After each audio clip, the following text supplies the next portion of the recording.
l'association de vous faire une présentation concernant aussi bien le diabète et grossesse que le diabète gestationnel.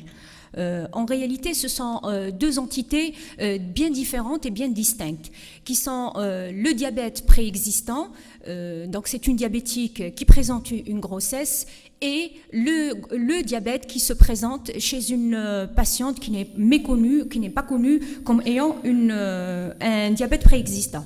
Donc, entités différentes qui les différencient par leurs prérogatives et leurs intérêts. D'autant que vous voyez que pour le diabète antérieur, la problématique, c'est la préparation de la grossesse chez une patiente qui est déjà connue diabétique. Le deuxième, c'est l'évaluation du risque malformatif et essayer de le prévenir. Et troisièmement, c'est l'adaptation de la thérapeutique, bien aussi avant la grossesse qu'au cours de la grossesse. C'est bon. Pour ce qui est du diabète gestationnel, la problématique, c'est surtout la stratégie de dépistage donc, du diabète chez une femme toute venante. L'information de la patiente par rapport à la survenue de ce diabète gestationnel et gérer donc, la situation. Et troisièmement, c'est la rapidité de la prise en charge. Ces deux entités se rejoignent sur le plan donc complications de l'hyperglycémie au 3e trimestre, sur la diététique qui est relativement la même aussi bien chez la patiente qui est déjà connue diabétique ou qui présente un diabète lors de sa grossesse et le traitement médicamenteux. Avant, il faut avoir des notions sur l'adaptation métabolique au cours de la grossesse, sachant que la grossesse s'accompagne de modifications du métabolisme glucidique visant à assurer donc une nutrition adéquate aussi bien pour la mère que pour l'unité photoplasentaire. Ce schéma donc, nous illustre cette donnée en sachant qu'au premier trimestre relativement et au début de la grossesse, le métabolisme va essayer de favoriser le stockage des lipides dans les tissus maternels. Notamment, il y aura une modification dans le sens une tolérance glucidique et une insulinosensibilité qui reste relativement inchangée et le métabolisme qui est surtout orienté vers l'anabolisme prédominant.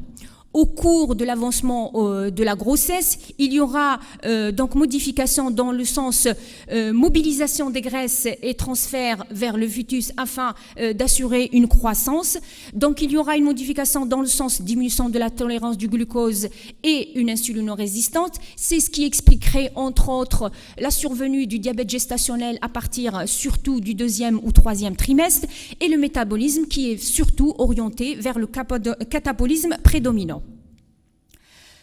Donc la première entité qu'on va traiter, c'est surtout donc, le diabète et la grossesse, sachant que la survenue d'une grossesse chez une femme, aussi bien qui présente un diabète de type 1 ou diabète de type 2, est une grossesse à risque, même si les dernières évaluations et l'évolution par rapport aux thérapeutiques a nettement amélioré le pronostic materno-fœtal.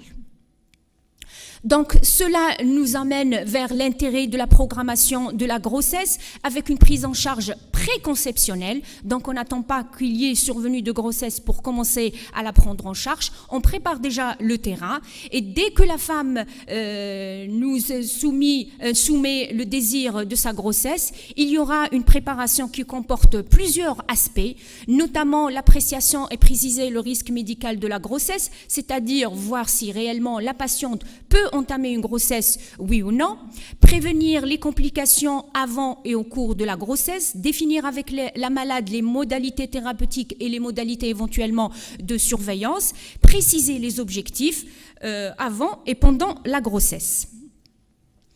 Alors, il y a un retentissement qui va dans les deux sens, aussi bien retentissement du diabète sur la grossesse que le retentissement de la grossesse sur le diabète. Pour ce qui est du premier, donc diabète sur la grossesse, on a dit que la hantille, c'est le risque de malformation.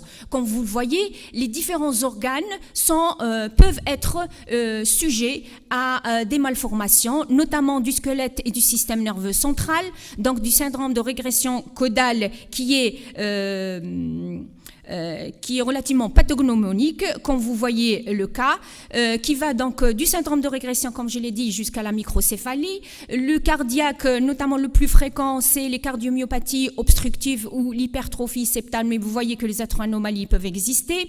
Génito-urinaire, donc l'hypospadias jusqu'à duplication de l'urètre, digestif et diverses. Donc, l'hyperglycémie est reconnue actuellement comme étant tératogène et le risque il est plus important au premier trimestre, surtout les 8 premières semaines. 8 premières semaines, ça sous-entend que relativement, si la patiente n'était pas préparée, donc elle peut méconnaître sa grossesse et les dégâts peuvent déjà être installés. Quand vous voyez que c'est corrélé au degré de déséquilibre glycémique, plus l'équilibre glycémique est mauvais, plus que le risque malformatif est important. C'est pour cela, consensuellement, on dit que l'objectif, même avant la grossesse, doit être inférieur à 7.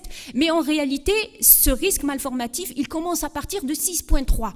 Donc vous voyez que plus la patiente, on a la capacité d'atteindre des objectifs plus stricts, donc pourquoi pas 6,3 à 6,5, mais on peut aller jusqu'à moins de 7%.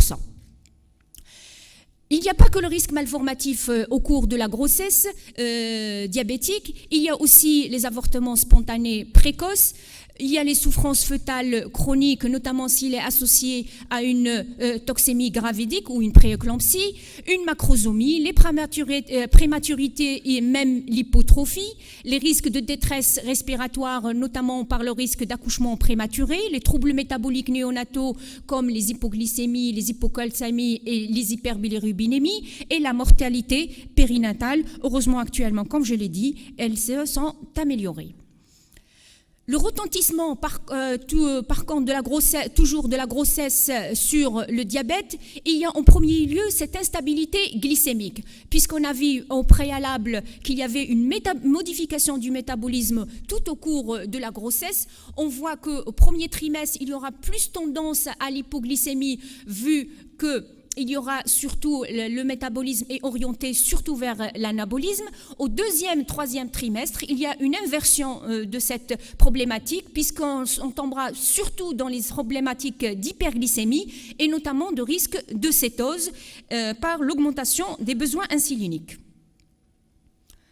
Retentissement de la grossesse sur le diabète. Donc là, ça nous emmène toujours à cet aspect préventif, notamment les évaluations donc, de toutes les complications micro, macro, angiopathie et les pathologies associées. Pour ce qui est de la micro-angiopathie, donc, on est tenu par faire un dépistage avant la grossesse. Donc, on refait un fond d'œil chez notre patiente. Éventuellement, si on retrouve que son état ophtalmique est avancé, on essaye de le stabiliser. Au cours de la grossesse, ce qui nous est recommandé, c'est de faire, si la patiente ne présente pas une rétinopathie ou une rétinopathie relativement débutante, c'est au moins faire une consultation ou une évaluation ophtalmique tous les trimestres, donc un fond d'œil tous les trimestres.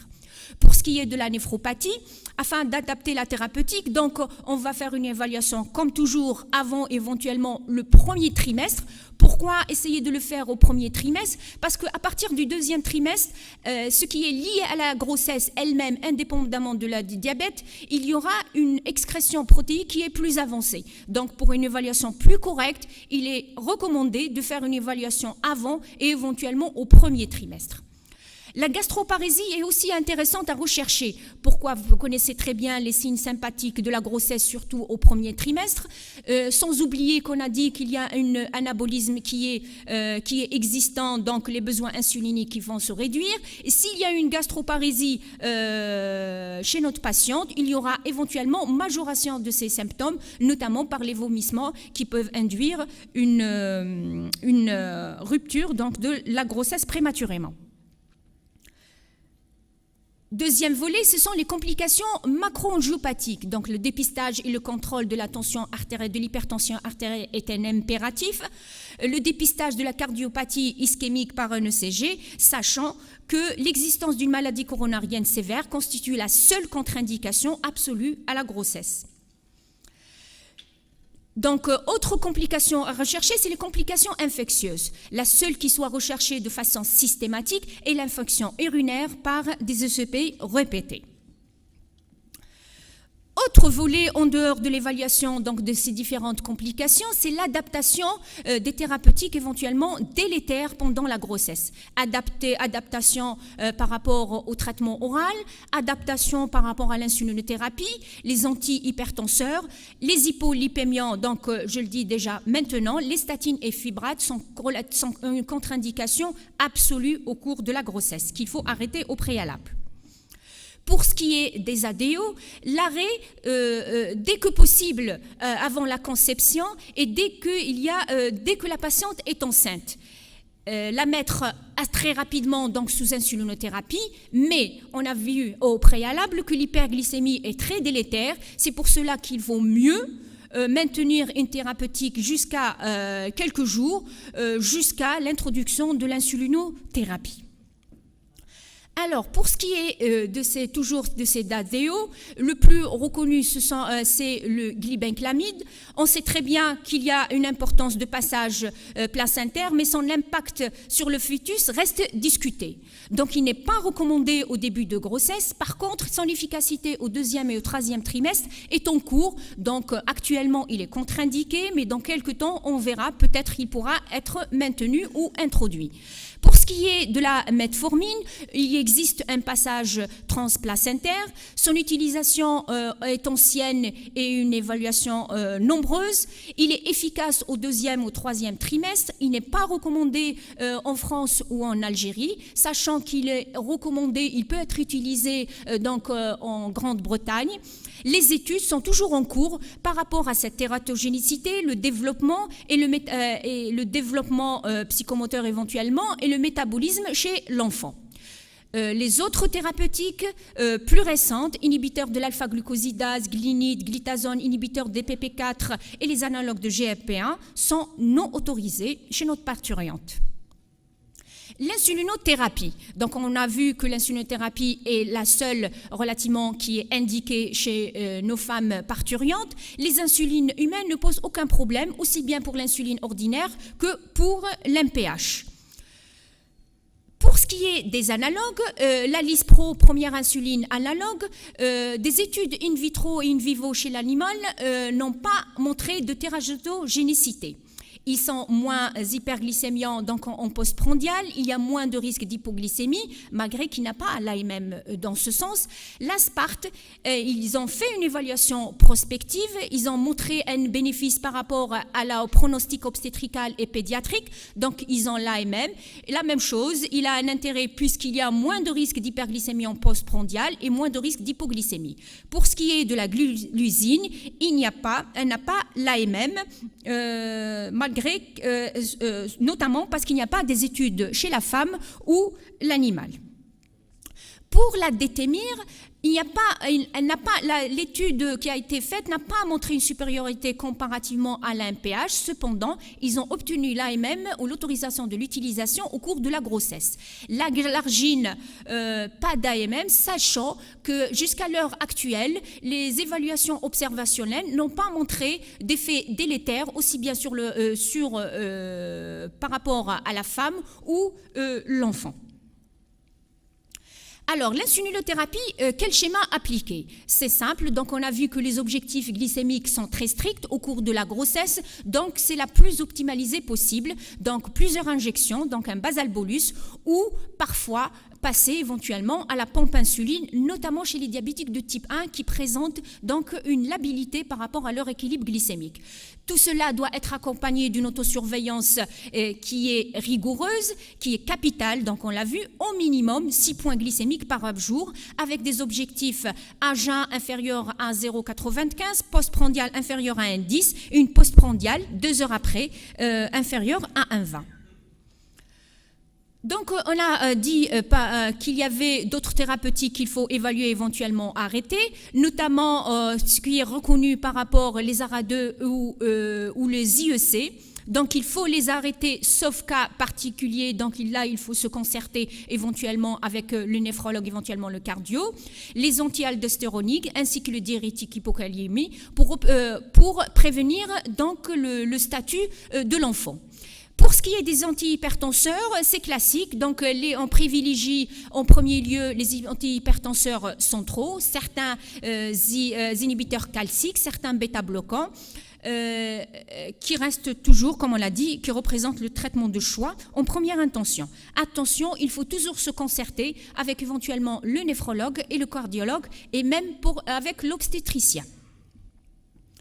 Le suivi donc de la grossesse diabétique, il y en a deux volets. Le volet suivi en diabétologie, donc l'évaluation de l'équilibre glycémique tout au long de la grossesse. C'est pour cela qu'on préconise des consultations tous les 15 voire les 21 jours. Donc équilibre glycémique, l'appréciation du poids, de la pression artérielle à toute consultation, une chimie urinaire afin de détecter éventuellement l'apparition d'une protéinurie, indépendamment des complications qu'on vient de citer qui sont inhérentes donc au diabète lui-même. Sachez que aussi bien dans la grossesse diabétique que le diabète gestationnel, il y a une augmentation de la prévalence de la toxémie gravidique et la prééclampsie. Le CB des urines est fait de façon mensuelle. Le fond d'œil, comme je l'ai dit tout à l'heure, au minimum, au moins 3 évaluations au cours de la grossesse. S'il y a une rétinopathie plus importante, l'évaluation est plus rapprochée. Sur le plan obstétrical, indépendamment de l'examen donc de la maman, il y a un suivi échographique. Le première échographie aux alentours de 11-14 semaines est impératif, confirmant le terme et programmer la date d'accouchement. L'échographie du deuxième trimestre en 20-22 semaines, là il y a le morphogramme, évaluer éventuellement s'il y a des complications, comme j'ai dit, les malformations ou d'autres problèmes. Si besoin, donc, on peut demander à des obstétriciens aguerris dans l'échographie ou bien des échographistes pour faire une échocardiographie fœtale. Sans oublier la surveillance de la croissance. Au 3e trimestre, c'est là qu'apparaît en posteriori donc, la problématique de la trophicité du bébé, notamment dans le sens macrosomie ou hypotrophie, et notamment, comme on a dit, l'évaluation posturale du fœtus pour choisir la meilleure option pour l'accouchement. Donc, deuxième volet de cette présentation, c'est le diabète gestationnel. La définition du diabète gestationnel est comme telle. C'est un trouble de la tolérance glycidique conduisant à une hyperglycémie de sévérité variable, débutant ou diagnostiquée pour la première fois pendant la grossesse, quel que soit le traitement nécessaire et l'évolution dans le postpartum, c'est-à-dire qu'il persiste ou disparaît. Cette définition, en réalité, englobe les deux entités. Le diabète réellement induit par la grossesse, le diabète stricto sensus, donc, qui est généralement transitoire, et le diabète préexistant à la grossesse, mais méconnu jusqu'à cette dernière, diagnostiqué seulement à l'occasion de celle-ci. Souvent, donc, il s'agit d'un diabète de type 2, mais on peut aussi avoir un authentique diabète de type 1. Le risque fœtal lié au diabète gestationnel, c'est principalement le risque de macrosomie. C'est quoi la macrosomie? C'est un enfant dont le poids dépasse le 90e percentile pour l'âge gestationnel. Sachant que dans le diabète gestationnel proprement dit, les évaluations sont éparses, mais on sait que c'est entre 17 et 30%. Sachant que dans la population générale, il ne dépasse pas les 10%. Donc, il existe d'autres facteurs de la macrosomie non liés au métabolisme glucidique, notamment l'obésité, la surcharge pondérale maternelle, la prise de poids au cours de la grossesse aussi, c'est un facteur d'apparition de macrosomie, toujours indépendamment donc, du diabète gestationnel, et éventuellement l'origine ethnique, puisqu'il y a une différence des ethnies où ils ont plus de macrosomes que d'autres.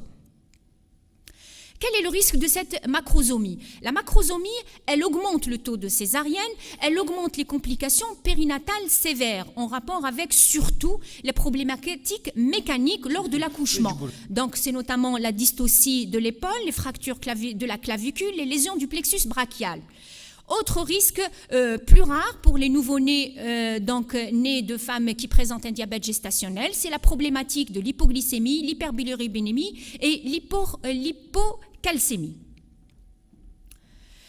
Il y a aussi le risque à long terme par rapport à la présence de ce diabète gestationnel. Celui inhérent donc à l'enfant, plusieurs études ont montré qu'à point de naissance égal, les enfants nés de patientes diabétiques ont un risque plus élevé d'intolérance au glucose ou d'obésité à partir de l'adolescence. Chez la mère ayant eu un diabète gestationnel, a un risque multiplié par 7,4 du développement de diabète de type 2 à long terme, comme vous le voyez notamment par cette méta-analyse publiée dans le Lancet en 2009, où on voit qu'il y a une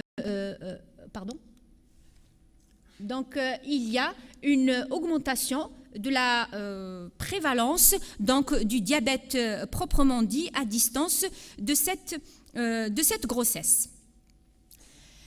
Alors, l'historique par rapport à l'évaluation, l'utilisation ou les nouveaux, comment on est arrivé aux critères diagnostiques actuels. C'est en réalité O'Sullivan dans les années 50 qui proposa des critères diagnostiques du diabète gestationnel. Après un suivi de 8 ans, sa problématique c'était sur l'incidence du diabète de type 2 d'une cohorte de femmes ayant une anomalie de la tolérance de glucose au cours de la grossesse. Vous voyez qu'en réalité, O'Sullivan, il est parti du dépistage pour un risque de diabète ultérieur et non du risque de morbidité materno-fœtale au cours de cette grossesse. Les différents seuils qui ont été proposés jusqu'en 2010 étaient nombreux. Notamment, quand vous voyez les 4 dernières, elles sont toutes parties de l'évaluation de O'Sullivan. Ils ont fait c'est des seuils qui dérivent de cette évaluation. Par contre, jusqu'en 2013, l'OMS préconisait une évaluation sur la base d'une glycémie à 1,26 et une glycémie 2 heures après à 1,40. Vous voyez qu'en réalité, ils étaient bien loin des objectifs que j'ai cités, des seuils que j'ai cités par rapport aux autres évaluations. Ça partait sur les complications à long terme de complications de rétinopathie. Donc, ce n'était pas concevable. En réalité, en 1998, l'OMS donc avait adopté les critères par rapport au diabète que vous connaissez tous, donc le 1,26. Ils avaient demandé de créer un organisme multidisciplinaire entre diabétologues et obstétriciens qui leur ont confié la tâche de faire un consensus par rapport à un seuil. Ils ont commencé par faire une évaluation par l'étude APO Study qui a duré pratiquement 10 ans, qui était multicentrique, 9 pays. Les critères principaux d'évaluation, c'était la macrosomie, la césarienne, l'hypoglycémie néonatale et le C-peptide. Cette dernière avait donné les résultats comme suit. Donc les critères de jugement, comme j'ai dit, c'était les principaux de l'étude, c'était l'évaluation en fonction de glycémie maternelle. Quand vous voyez qu'en fonction de la glycémie, il y avait une augmentation du risque, notamment de césarienne, d'augmentation de l'insulinémie, donc au C-peptide, les hypoglycémies, etc. Donc, de cette étude découlent les nouveaux critères de l'IAPDJ, comme j'ai dit, l'International Association of Diabetes and Pregnancy Study, à laquelle on a confié la tâche de faire le nouveau seuil de diagnostic en 2010. Ce dernier, donc, sur la base de 75 grammes de glucose qui est préconisé entre le 24 et 28e semaine, on avait une évaluation à jeun, une évaluation à 1 heure et à 2 heures. Les valeurs seuil sont une glycémie à jeun qui ne dépassait pas les 0,92, à 2 heures 1,80 et à 1 heure 1,80 et à 2 heures 1,53, sachant que l'OMS a adopté ces critères en 2013. Deuxième aspect de cette évaluation, avant il fallait avoir 2 glycémies supérieures au seuil pour déclarer la patiente comme ayant un diabète gestationnel. Cette dernière, il suffit d'avoir un seul paramètre qui est élevé pour dire que la patiente présente un diabète gestationnel. Donc, les nouvelles valeurs seuil du diagnostic du diabète gestationnel définies par DPJ, la valeur de la glycémie à jeun tient une place importante, une relation forte avec le risque périnataux, puisqu'on a vu que chaque augmentation de la glycémie d'une déviation standard, c'est-à-dire 0,7 g par litre, le risque de macrosomie augmente d'un facteur 1,38. Donc, elle est aussi performante que la glycémie à jeun, elle est aussi performante que la glycémie à 1 heure et à 2 heures. Faut-il attendre le deuxième trimestre pour faire l'évaluation et la recherche du diabète gestationnel? Non, puisque la glycémie à jeun au premier trimestre est associée à une augmentation du risque de développement de diabète gestationnel et au risque périnataux. C'est pour cela que l'IA-DPJ recommande la réalisation de la glycémie à jeun au premier trimestre. Si les glycémies à jeun dépassent les 1,26, là on est en face d'une patiente certes déclarée comme diabète gestationnel, mais qui a une composante de diabète antérieure à la grossesse, c'est-à-dire que probablement il s'agit d'un diabète de type 2. Et si une glycémie est entre 0,92 et 1,26, il s'agit d'un authentique diabète gestationnel. Donc, il y a cet arbre décisionnel par rapport à la prise en charge dès la première visite prénatale. Le dosage de la glycémie, vous voyez que là aussi, il y a l'hémoglobine A1C qui est utilisée chez les Américains, mais pas chez nous. Donc, la glycémie à jeun, si on part sur le plan glycémie à jeun, comme on a dit, inférieure à 0,92, la patiente au premier trimestre ne présente pas un diabète gestationnel. Mais s'il y a des facteurs de risque, oui ou non, on peut préconiser une HGPO 75 grammes entre 24 et 28 semaines et en fonction des valeurs seuil, on va la déclarer comme ayant diabète gestationnel ou non. Toujours aux premières visites, si la glycémie est entre 0,92 et toujours strictement inférieure à 1,26, là, considéré comme un diabète gestationnel et on commence à prendre en charge précocement, c'est-à-dire par les règles hygiéno-diététiques et une autosurveillance. S'il dépasse le 1,26, c'est un diabète préexistant. Donc, l'aspect différent là, c'est quoi? C'est-à-dire, on fait les règles hygiéno-diététiques, on préconise une autosurveillance stricte, mais puisqu'on a une arrière-pensée de diabète préexistant, il faut rechercher les complications éventuellement si elles existent. Notamment, on fait un fond d'œil de façon régulière, la recherche de microalbuminurie, éventuellement même l'évaluation par ECG. La deuxième problème, ce qui reste, donc tout le monde maintenant s'accorde sur que toutes les valeurs que je viens de citer, à partir desquelles on va parler de diabète gestationnel, mais cependant, il reste la problématique du dépistage. Est-il systématique ou ciblé? Faut-il faire une HGPO pour toutes les parturientes ou plutôt cibler certaines catégories de patientes? Les recommandations françaises jusqu'à ce jour préconisent, et même nous, en Algérie, de faire un dépistage ciblé. Quelles sont les populations qu'on va cibler en premier lieu? Ce sont toutes les femmes qui ont plus de 35 ans, celles qui ont un BMI donc supérieur à 25 kg par mètre carré, c'est-à-dire à partir de la surcharge pondérale, les antécédents de diabète chez les apparentés du premier degré, les antécédents de diabète gestationnel, là c'est évident, les antécédents d'enfants macrosomes. Deuxième aspect dans la prise en charge dans le diabète gestationnel et même dans la grossesse diabétique, c'est le seuil d'intervention médicale. Le traitement spécifique du diabète, notamment donc l'autosurveillance, la diététique et l'insulinothérapie, on a dit que ça ne pose pas de problème, il y a un consensus. Cependant, la problématique, c'est à partir de quel taux. Donc, si on va sur l'autosurveillance en règle hygiéno-diététique, pas de problème. Mais à partir de quand on va introduire cette insulinothérapie dans le diabète gestationnel? C'est l'étude H1 qui a essayé de répondre à cette problématique. Vous voyez que cette grande étude multicentrique a été publiée en 2005. L'étude APO a été publiée en 2008. Vous voyez qu'elle a été publiée avant. Ça sous-entend que les critères qu'on a utilisés pour faire le diagnostic déjà du diabète gestationnel, ce sont les anciens critères, dont le plus bas, c'était 0,95 pour faire le diagnostic. Donc, cette dernière, l'étude HOA, a démontré l'intérêt de l'amélioration de l'équilibre glycémique chez les patientes qui présentent un diabète gestationnel par rapport à l'issue de cette grossesse. C'est pour cela qu'on va dire que l'intervention par insulinothérapie à 0,80, si la patiente dépasse 0,92, il n'y a pas d'indication d'une insulinothérapie. On ne commence commencera l'insulinothérapie qu'à partir de 0,95 et à partir de cela, donc on va choisir, on n'est pas obligé pour aller sur une insulinothérapie intensifiée d'emblée, on va voir où le déséquilibre glycémique est le plus important, c'est-à-dire on peut utiliser une insuline basale si la glycémie à jeun est élevée. Si on a une glycémie postprandiale du dîner, on va utiliser une insuline rapide ou ultra rapide le soir.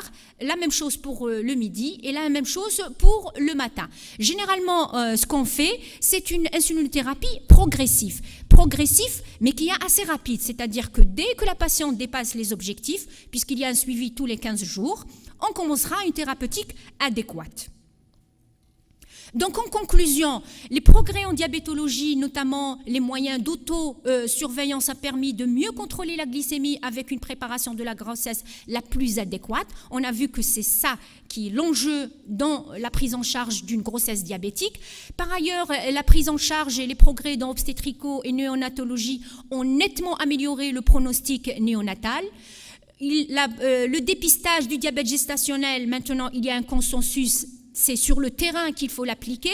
Donc, cette évaluation, sachant que le diabète gestationnel, même si la prévalence a augmenté avec ces nouveaux critères, la majorité de ces patientes nécessitent simplement des règles hygiéno-diététiques et une autosurveillance.